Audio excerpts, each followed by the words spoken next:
Hi అండి, hello, నమస్తే, వనకం, welcome to Bigg Boss tales. ఈ వీడియోలో నేను సంజన గారి నామినేషన్ అండ్ ఆవిడ క్యాప్టెన్సీ వచ్చిన తర్వాత నుంచి ఆవిడ బిహేవియర్ గురించి మాట్లాడాలనుకుంటున్నాను. వీడియో చివరి వరకు చూడండి, నచ్చితే లైక్ చేయండి, సబ్స్క్రైబ్ చేయండి గైస్. సంజన గారు క్యాప్టెన్ అయిన తర్వాత అందరూ ఆ ఇంట్లో ఉన్న వాళ్ళందరూ కూడా అయిపోయిందిరా మన పని, ఇంకా ఈవిడ ఆడేసుకుంటుంది అనుకుంటారు. But to their surprise, even audience అందరికీ కూడా ఆవిడ ఒక సర్ప్రైజ్ మెటీరియల్ అని చెప్పొచ్చు. వాళ్ళు ఎక్స్పెక్ట్ ది అన్ఎక్స్పెక్టెడ్ అంటారు కదా, అలాగా వాళ్ళు ఎంత రాక్షసత్వంగా ఆవిడ ఉంటుంది అని అనుకున్నారో అంతకంటే స్వీట్గా ఉన్నారు ఆవిడ. వాళ్ళకి అందరికీ ఫుడ్ ఇచ్చే విధంగా కానీ, వాళ్ళందరి చేత ఒక్కొక్క స్కిట్ చేపించి ఎంటర్టైన్ చేయించే విధంగా కానీ, I think she is a very good captain అనమాట. అందరినీ ఒక మాట మీదకి తీసుకురావాలని ట్రై చేస్తుంది.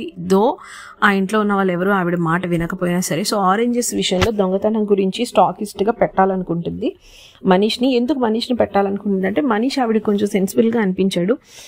ఆయన అమ్మాయి ఆవిడ మాట వింటున్నాడు ప్రెసెంట్, అట్లీస్ట్ లాస్ట్ 2 days నుంచి. అంతకుముందు అతను కూడా వినలేదు. ఈ మానిటర్స్లో ఉన్న ప్రియా శ్రీజాతో ఆవిడ మాట్లాడలేకపోతుంది, బికాజ్ వాళ్ళు వెంటనే డిఫెన్సివ్ మోడ్కి వెళ్ళిపోతున్నారు. ఉన్న మాస్క్ మ్యాన్ వచ్చేసి బయట వేరే పనుల్లో ఉండి ఆయన డిప్రెషన్లో ఆయన ఉంటున్నారు. ఇప్పుడే వచ్చిన భరణి గారు కూడా పెద్దగా మాట్లాడలేరు.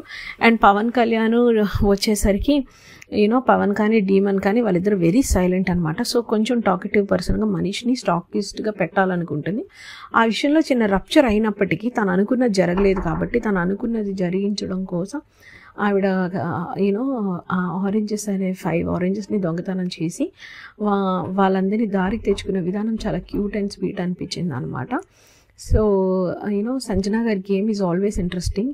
ఎప్పుడు ఆవిడ గొడవాడుతుంది అనుకుంటారు అప్పుడు చాలా సెన్సిబుల్గా ఉంటుంది, ఎప్పుడు సెన్సిబుల్గా ఉంటుంది అనుకున్నప్పుడు అప్పుడు గొడవాడతారు. సో తన కంటెంట్ ఇచ్చే విషయాల్లో కానీ, తన గేమ్ ప్లాన్ స్ట్రాటజీస్లో కానీ, సిచ్యువేషన్స్ని బట్టి, మనుషుల్ని బట్టి తను ఇది చేస్తారు. అండ్ ఇంకొక బెస్ట్ పార్ట్ ఏంటంటే, ఎవరి వీక్నెస్ ఏంటో ఆవిడకి బాగా తెలుసు.